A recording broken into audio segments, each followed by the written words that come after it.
বান্ধবী আর আমি তাড়াহুড়ো করে কই যাইতেছি। তো ওই দিন আসছিল 25 সেপ্টেম্বর মানে টিচার ডে। তো আমার আর আমার বান্ধবী যাইবার কথা ছিল সকাল 10টার সময়। তো যাই হোক আমরা একটু লেট হয়ে গেছে গা, যাইতে যাইতে প্রায় 11:30 বাজে। আমি তো ভাবছিলাম অনুষ্ঠান হয়তো শুরু কইরা দিছে, ও মা গিয়া দেখি না এখনো ডেকোরেশনের কাজ চলছে।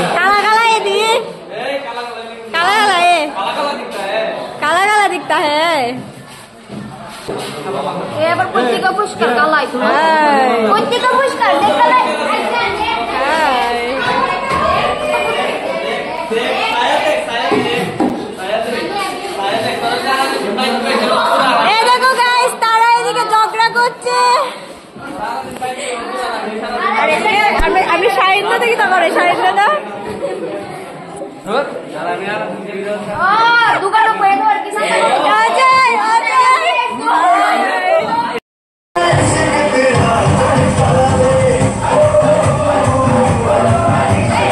যে মহান ব্যক্তিকে ঘিরে আজকের এই প্রোগ্রাম তিনি হলেন ডক্টর সর্বপল্লী রাধাকৃষ্ণন। তো এইদিকে সবকিছু রেডি করা হচ্ছে আর তারা এইদিকে একটু প্র্যাকটিস করছিল। তো তারপর শুরু হয়ে গেছে আজকের আমরা এই প্রোগ্রাম। তো প্রদীপ উজ্জ্বলনের মাধ্যমে আমাদের এই প্রোগ্রামটা শুরু হয়েছে। তারপর সবাই একে একে রাধাকৃষ্ণনের ছবির সামনে সবাই পুষ্প অর্পণ করতেছে। তারপর আমরা সমস্ত টিচার তারারে বরণ করে নিমু ফুলের তোড়া দিয়া। তো চলো ভিডিওটা দেখতে থাকো।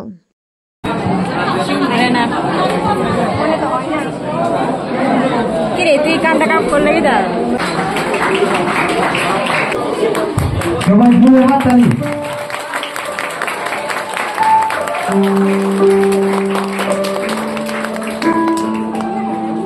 সবাই সাইলেন্স আরেকটু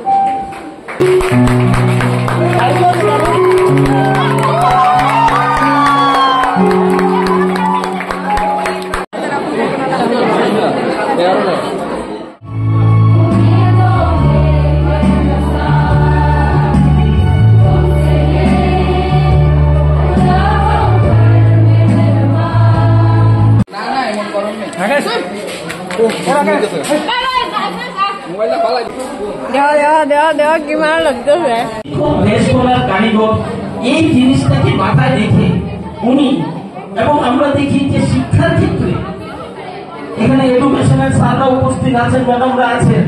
আমরা জানি যে ভারতবর্ষের স্বাধীনতার পর প্রথম যখন বিশ্ববিদ্যালয়ের কমিশন আমার মামার নাকি একটা মায়া খুঁজছে কিরে তোর লেগে বলে একটা মায়া খুঁজতাম তুই কইনি।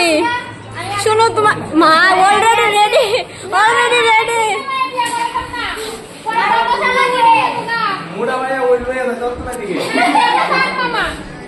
হাই সাউন্ড টু এ বান্ধবী বার্থডে খাওয়ানটা কই পরে না পাইলে বা আরেকজন মোবাইলে বিজি কালো কানে মেসেজ করতেছে চেটিং করছি চেটিং তারা এখানে খেলাধুলা করছে বাচ্চা ফুলাবানের মতো।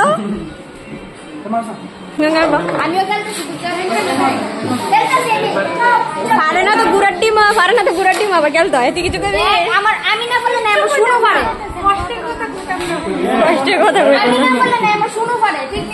হ্যাঁ শোনা আছে তারা রিহার্সাল করছে।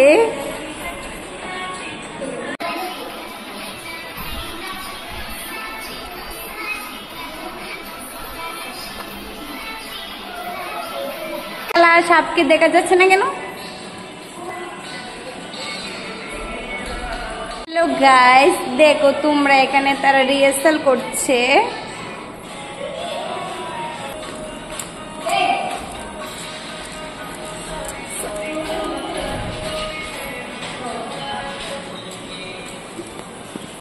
তো টিচার ডে প্রোগ্রাম চলতেছে নিচে। তারপর আমরাও পরে এসে একটু ডান্স প্র্যাকটিস করতেছি, কারণ টিচার ডে প্রোগ্রামের পরে হইব পেয়ারওয়েল প্রোগ্রাম। তো আমরা পেয়ারওয়েল প্রোগ্রামের লেগে এদিকে একটু রেডি হইতেছিলাম যে কিভাবে ডান্স করব। যাই হোক এই ভিডিওটা এখানে এন্ড করলাম। তো টাটা।